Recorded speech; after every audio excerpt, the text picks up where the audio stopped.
नमः पार्वती पतये हर हर महादेव हर महादेव महादेव महादेव। आज हम एक चर्चा के साथ आए हैं आपके पास, और चर्चा है माता मणिकर्णिका की महिमा की। काशी रहस्य हम लोगों ने कुछ समय पहले ही संपूर्ण किया है, तो हमने सोचा थोड़ा माता मणिकर्णिका की महिमा के बारे में आप लोगों को उससे अवगत कराना चाहिए। हालांकि माता मणिकर्णिका का महात्म्य तो इतना है, इतनी महिमा है माता की, कि अगर ब्रह्मा जी भी 100 वर्षों तक माता की महिमा का वर्णन करें तो भी वो पूर्णतः था नहीं पा सकते। और ये सच्ची बात है, हकीकत है। आदि शंकराचार्य जी ने लिखा है अपने अष्टक में कि काशी धन्या विमुक्त नगरी सालंकृता गंगया तत्रेयम मणिकर्णिका शुभंकरी मुक्ति ही तत्किंकरी। जिसकी मुक्ति भी दासी है, आज्ञा लेती है मणिकर्णिका माता की। जो शव मणिकर्णिका जी में जलते हैं या आते हैं, मुक्ति आज्ञा लेकर उनको अपने आप को निर्वाण लक्ष्मी उनके गलों में वरमाला पहना देती हैं। ऐसी हमारी जो माता मणिकर्णिका हैं, उनकी क्या महिमा है। प्रायः सुनने में एक कथा आती है कि पार्वती जी का कुंडल गिरने के कारण मणिकर्णिका ऐसा नाम पड़ा, परंतु यह कथा जो आप लोग सुनते हैं, जो हम लोग सुनते हैं, यह संपूर्णतः सत्य नहीं है, और इस मणिकर्णिका के लिए तो बिल्कुल नहीं है। और पूर्णतः भी असत्य हम इसको नहीं बोल रहे हैं, ध्यान दीजिएगा। ये कथा भी सत्य है, परंतु किस संदर्भ में, वो संदर्भ हम आपको बाद में बताएंगे। पहले हम जो हमारी माता मणिकर्णिका है, उनकी संपूर्णता कथा क्या है, सत्यता मणिकर्णिका नाम कैसे पड़ा, ये हम जानते हैं। तो हम आए हैं स्कंद पुराण का काशी खंड लेकर आपके लिए, और काशी खंड में भी क्या, 26वां 26वें अध्याय, और इसका श्लोक है 25वें श्लोक से हम शुरू करते हैं। विश्वेशं माधवं ढुंडिं दंडपाणिं च भैरवं वंदे काशीं गुहां गंगा भवानी मणिकर्णिका। स्कंद उवाच। स्कंद कहते हैं, स्कंद देव जी, षणमुख जी, कार्तिकेय जी क्या कहते हैं, हे कुंभयोनि अगस्त, वे शक्ति ही प्रकृति तथा वे परमेश्वर ही पुरुष हैं। उन्होंने अपने चरण तल में निर्मित परमानंद रूपी शिव तथा पार्वती निर्मित प्रलय काल में भी विलुप्त न होने वाला पंचकोश प्रमाण का यह क्षेत्र अपने विहार्थ निर्मित किया है, तभी इसे अविमुक्त कहते हैं। जब भूमि वलय नहीं था, जब जल भी नहीं था, तब ईश्वर ने अपने विहारार्थ यह क्षेत्र निर्मित किया था। काशी की प्राचीनता देखिए आप, कह रहे हैं जब भूमि लय नहीं था, जब जल नहीं था। सोच लीजिए, जब जल तक नहीं था तब काशी इतनी प्राचीन है। काशी साक्षात परम ब्रह्म है, इसलिए न उसका आदि है ना अंत है, तब ईश्वर ने इसको बनाया था। हे कुंभज, इस क्षेत्र के रहस्य का ज्ञान किसी को नहीं है। इसे नास्तिक से नहीं कहें, नास्तिक से इसको नहीं कहना चाहिए। धर्मार्थी, श्रद्धालु, विनीत, त्रिकालज्ञ, शिव भक्त, शांत तथा मुमुक्षु से ही यह कहना उचित है, जो मोक्ष की कामना करता है। तभी से इस क्षेत्र को अविमुक्त कहा जाता है। अविमुक्त अर्थात जो पापों से रहित हो, या फिर जिसे भगवान विश्वनाथ क्षण भर के लिए भी नहीं त्यागे, वो अविमुक्त क्षेत्र है। यह शिव तथा शिवा का पर्यंक स्वरूप है तथा उनको सदा सुख प्रदान करने वाला क्षेत्र है। जब मूढ़ बुद्धि वाले लोग यहाँ शिव शिवा के ना होने की कल्पना करेंगे, तभी से निर्वाणकारी इस क्षेत्र की बात होगी। जो योगी गण यह क्षेत्र ज्ञात होने पर भी महेश्वराधना तथा काशी गमन नहीं करते, तब वे कभी भी निर्वाण लाभ नहीं कर सकते। यह क्षेत्र मोक्ष रूप आनंद का हेतु है, इसलिए भगवान पिनाकपाणी ने इसका नाम आनंदवन तथा अविमुक्त रखा। आनंदवन क्यों नाम पड़ा, क्योंकि मोक्ष रूपी आनंद का हेतु होने के कारण। अथवा यह क्षेत्र विमुक्ति रूपी आनंद कंद है, जहाँ सर्व प्रकार के आनंद कंद का बीज तथा अंकुर उत्पन्न होता है, तभी इसका नाम आनंद कानन पड़ा। हे अगस्त, इस प्रकार से इसका नाम अविमुक्त क्षेत्र तथा आनंद कानन पड़ा। यह मणिकर्णिका नाम क्यों पड़ा, वह कहता हूँ, सुनिए मणिकर्णिका की कथा क्या है। इस आनंद कानन में रम्यमाण शिव ने तथा शिवा ने अन्य एक स्थान सृजन करने की इच्छा किया। उन्होंने विचार किया कि अब हम अपने ऊपर का गुरुतत्व भार छोड़कर केवल काशी में मृतों को ही निर्वाण प्रदान करेंगे। अब हमारे द्वारा सृष्टि वस्तु से ही सभी का सृजन पालन तथा संहारात्मक कृत्य संपन्न होगा।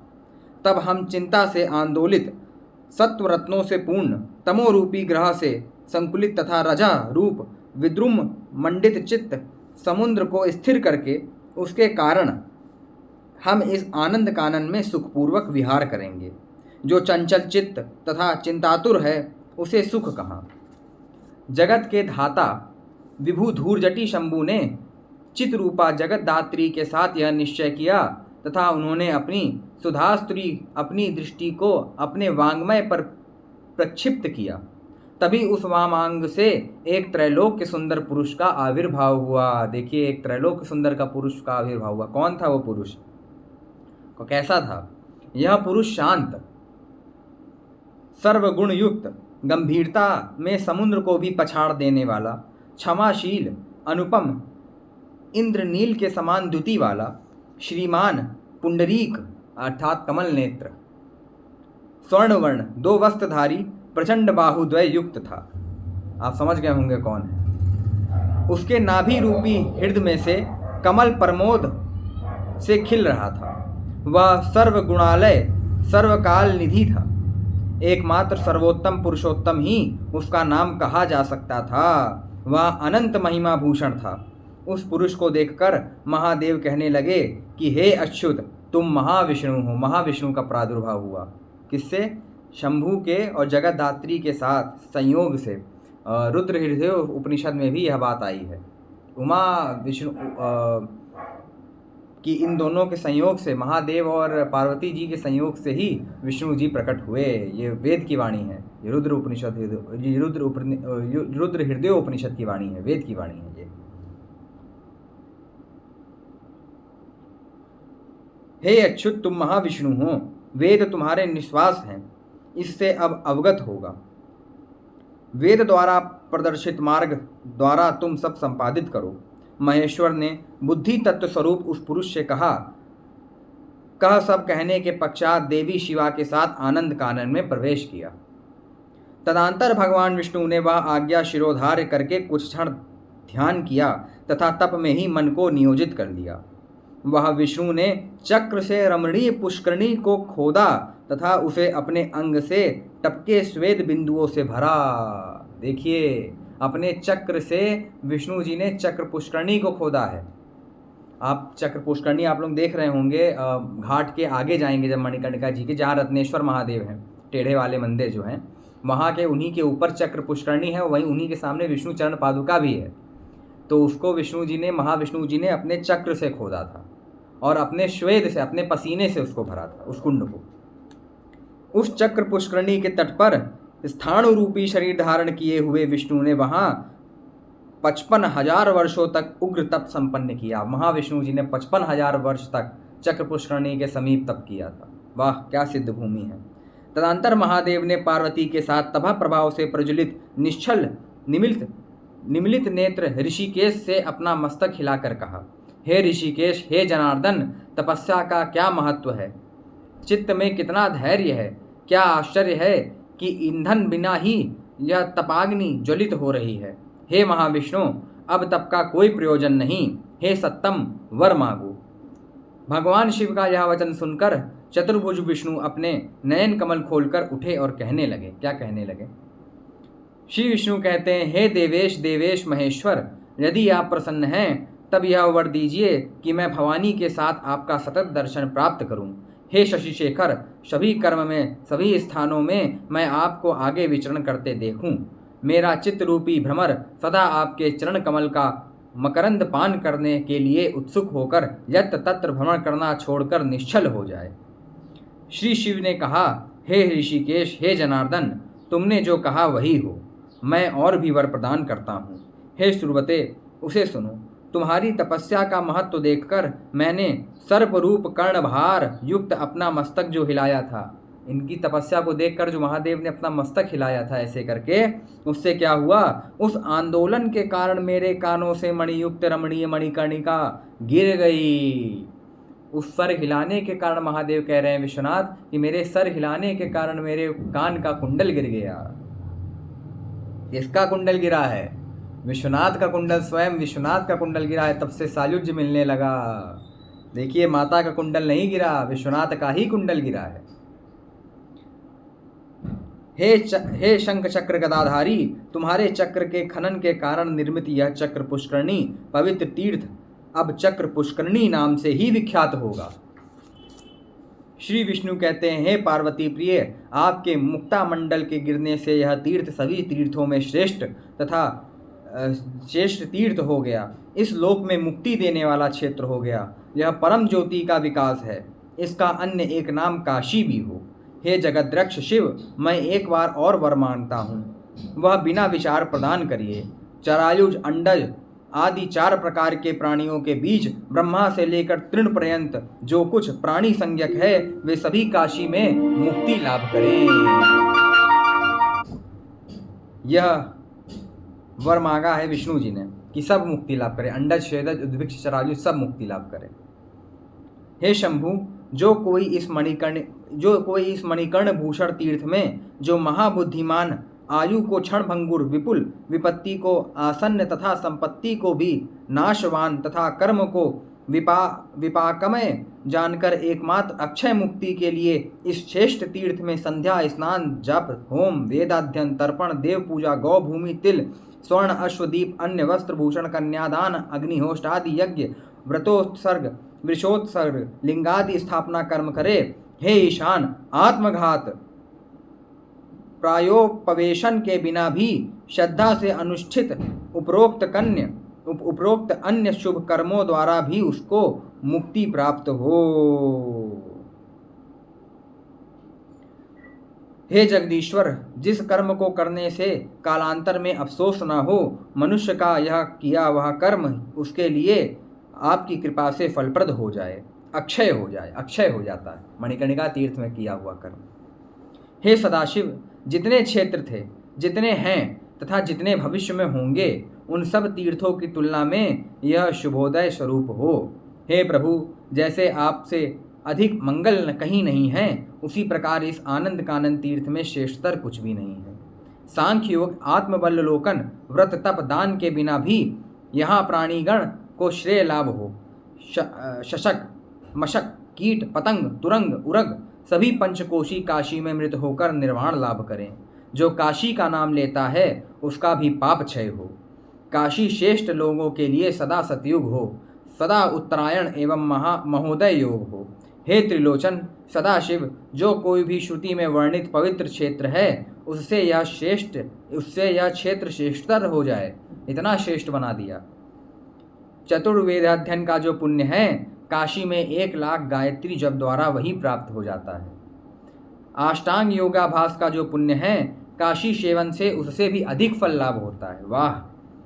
कृष्ण चंद्रयान आदि व्रत का जो पुण्य लाभ होता है, आनंद कानन में मात्र उपवास से वही लाभ होता है। क्या बात है!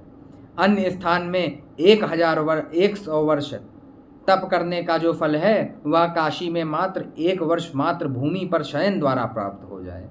अन्य स्थान पर आजन्म मौन व्रताचरण, मतलब जन्म से ही जो मौन व्रताचरण का जो फल मिलता है, वही फल काशी में 15 दिन अथवा 1 दिन सत्य बोलने से मिल जाए। बाप रे बाप, देख लीजिए। अन्यत्र सर्वस्व दान का जो सुकृत प्राप्त होता है, काशी में सहस्त्र ब्राह्मण भोजन करने से उसका 10,000 गुणित फल मिले। सभी मुक्ति क्षेत्रों की सेवा का जो फल है, काशी में 5 रात मणिकर्णिका के सेवन से वही फल प्राप्त होगा। क्या बात है! प्रयाग स्नान का जो मंगलमय फल है, श्रद्धा युक्त होकर काशी दर्शन से ही वह फल प्राप्त हो। अश्वमेघ तथा राजसूय का जो फल है, संयम युक्त होकर 3 रात्रि काशीवास से वही फल मिले। सम्यक्तः सविधि तुला पुरुष दान का जो पुण्य होता है, काशी दर्शन मात्र से वह फल प्राप्त हो। काशी के दर्शन से तुला दान का पुण्य प्राप्त हो जाता है। वाह! देवादिदेव जगतपति ने श्री विष्णु का वचन सुनकर प्रसन्नता पूर्वक मधुसूदन से कहा, ऐसा ही हो महादेव। तो देखिए, चक्र पुष्करणी की ये कथा है कि कैसे पार्वती जी और माता पार्वती जी और विश्वनाथ जी के संयोग से महाविष्णु प्रकट हुए। उन्होंने अपने चक्र से चक्र पुष्करणी को खोदा, उसको अपने श्वेत से भरा। तत्पश्चात 55,000 वर्षों तक वहाँ तपस्या करी और स्तुति करते समय महादेव जब अपना सर हिला रहे थे तब उनके कुंडल गिरा और उसी के कारण मणिकर्णिका हो गया और यह श्रुति युक्त क्षेत्रों में भी सबसे श्रेष्ठतर हो गया। यहाँ निर्वाण लक्ष्मी ऐसे ही मिलने लगी। जो निर्वाण लक्ष्मी महादेव देने में अन्यत्र सकुचाते हैं वो यहाँ बांटने लगे, खजाना खोल दिया उन्होंने। थोड़ी और मणिकर्णिका माता की महिमा हम आपको बता दें। अब हम अध्याय आ गए हैं 34वां अध्याय, अर्थात 34वें अध्याय पे। 34वें अध्याय पे क्या है? स्कंद देव कहते हैं, हे कुंभज अगस्त, उस कृशंगी कलावती ने इस प्रकार से एक एक चित्रपटों को देखकर स्वर्ग द्वार के सम्मुख भाग के सामने मणिकर्णिका का दर्शन चित्र में किया। यहाँ पर स्वयं शंकर संसार सर्प ग्रसित जीवों के दाहिने कान को अपने दाहिने हाथ से स्पर्श करके तत्व ज्ञान का उपदेश देते हैं, तारक मंत्र देते हैं।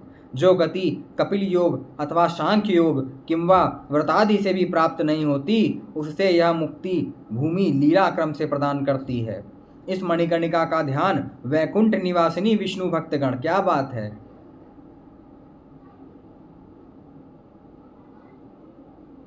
वैकुंठे विष्णु भवने विष्णु भक्ति परायणा जपेयु सतम मुक्तै श्रीमतीं मणिकर्णिका। इस मणिकर्णिका का ध्यान वैकुंठवासी निवासी विष्णुगण भक्त भी मुक्ति के लिए सदैव करते हैं।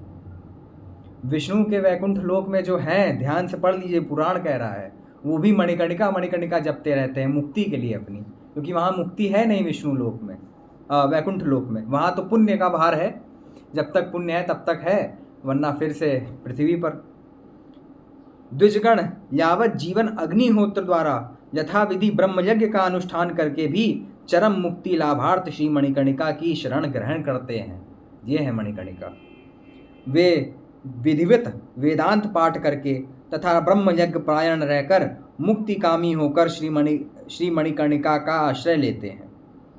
क्षयित्र पुंगवगण भी प्रचुर दक्षिणा युक्त अनेक यज्ञानुष्ठान के अनंतर भी अंत में मुक्ति हेतु श्री मणिकर्णिका के ही चरणतल में लौटते हैं। नित्य प्रतिवत धर्म में निरत स्त्रियां भी पति की अनुगामिनी होकर मोक्षार्थ अंतकाल में इन मणिकर्णिका की ही शरण लेती हैं। नायोपार्जित धन का सत्पात्र को दान करने वाले वैश्य भी अंतकाल में मुक्ति पाने के लिए श्री मणिकर्णिका की ही शरण लेते हैं। जो सद्बुद्धि शूद्र हैं, ऐसे न्याय मार्गी स्त्री पुत्रादि का त्याग करने के पश्चात निर्वाण लाभार्थ श्री मणिकर्णिका का ही आश्रय लेने के लिए ललायित रहते हैं। नैष्ठिक जितेंद्रिय ब्रह्मचारी भी मुक्ति हेतु इसी मणिकर्णिका का आश्रय ग्रहण करते हैं। पंचयज्ञरत गृहस्थाश्रमी अतिथियों को संतृप्त करके भी अंत में मणिकर्णिका की सेवा करते हैं। संयत इंद्रियों वाले वानप्रस्थ भी मुक्ति का उपाय ज्ञात होने पर उसके परिणाम स्वरूप संयमित होकर श्री मणिकर्णिका का भजन करते हैं। मुमुक्षु एक दंडी मतावलंबी नाना शास्त्रों द्वारा मणिकर्णिका को ही एकमात्र मुक्ति साधन जानकर उसकी सेवा में तत्पर हो जाते हैं। त्रिदंडी गण भी काया मन तथा वाणी को दंडित करके भी मुक्ति की कामना से मणिकर्णिका की शरण लेते हैं। एक दंडव्रताधारी लोग भी मुक्ति के लिए मणिकर्णिका का भजन करते हैं। मुक्ति लाभेक्षु शिखा जटा कोपिनधारी मुंडित मुंड अथवा नग्न कौन ऐसा है जो मुक्ति की कामना हेतु मणिकर्णिका की सेवा ना करे। जिनको तप अथवा दान की शक्ति नहीं है, जो योगाभ्यासी नहीं है, यहाँ उनको भी मुक्ति लाभ होता है। हे मुनिवर, मुक्ति के हजारों द्वार रहने पर भी जैसे लीला से मतलब अनायास बिना किसी परिश्रम के अनायास ही मणिकर्णिका द्वारा मुक्ति लाभ होता है, ऐसा कहीं लाभ नहीं होता। अनशनव्रती, त्रिसंध्या भोजी, वे दोनों ही मणिकर्णिका में अंतकाल में निर्विशेष मुक्ति लाभ करते हैं, समान मुक्ति लाभ करते हैं। जो व्रताधारी कर रहा है वही त्रिसंध्या भोजी भी करेगा। जो यथाविधि पाशुपतवतालंबन करता है और 101 और एक जो ऐसा है कि मणिकर्णिका का निरंतर स्मरण करता रहता है, इन दोनों को देहांतोपरांत समान गति का लाभ होता है। अतः सब कुछ त्याग करके शीघ्रता पूर्वक मणिकर्णिका का सेवन करें। जो मणिकर्णिका में स्नान करके स्वर्ग द्वार में प्रवेश का अधिकार पाता है, उनके सभी पाप धुल जाते हैं तथा उनके लिए स्वर्ग भी सन्निकट हो जाता है। स्वर्गद्वार एक मोहल्ला था, स्वर्गद्वारेश्वर थे वहाँ पे, कॉरिडोर में चले गए, पूरा मोहल्ला ही चला गया, अब क्या बताएं। तो स्वर्ग द्वार तो स्वर्ग भूमि है तथा मणिकर्णिका मुक्ति भूमि है, मोक्ष भूमि है। क्या बात है, देखिए काशी की महिमा। इधर स्वर्ग द्वार स्वर्ग भूमि, उधर मणिकर्णिका मुक्ति भूमि। क्या बात, सारी व्यवस्था बनाई है प्रभु ने। अतः इसी पृथ्वी पर ही स्वर्ग तथा अपवर्ग भी विद्यमान है, तथापि यह कहीं उधर्व लोक अथवा निम्न लोक में भी नहीं है। जो मणिकर्णिका में स्नान करके बहुतर दान देते हैं तथा इस प्रकार से स्वर्ग द्वार में प्रवेशाधिकारी लाभ करते हैं, वे कभी नरकगामी नहीं होते। जो मणिकर्णिका में स्नान करके स्वर्ग द्वार में प्रवेश करे वो कभी नरकगामी नहीं होता। क्या बात है। कवियों में स्वर्ग का अर्थ सुख बतलाया है, वे अपवर्ग का अर्थ महासुख बतलाते हैं। मणिकर्णिका में उपविष्ट लोगों को जो सुख लाभ होता है, वैसा सुख सिंहासन आदि इंद्र को भी प्राप्त नहीं होता। देखिए क्या बात है, इंद्र अपने इंद्रासन में बैठ करके भी वो सुख नहीं लाभ करते जो माता मणिकर्णिका में अनायास ही प्राप्त होता है। क्या बात है। समाधि जन स्थित में साधक को जो महासुख लाभ होता है, वह तो यहाँ मणिकर्णिका में प्रतिक्षण प्राप्त होता है।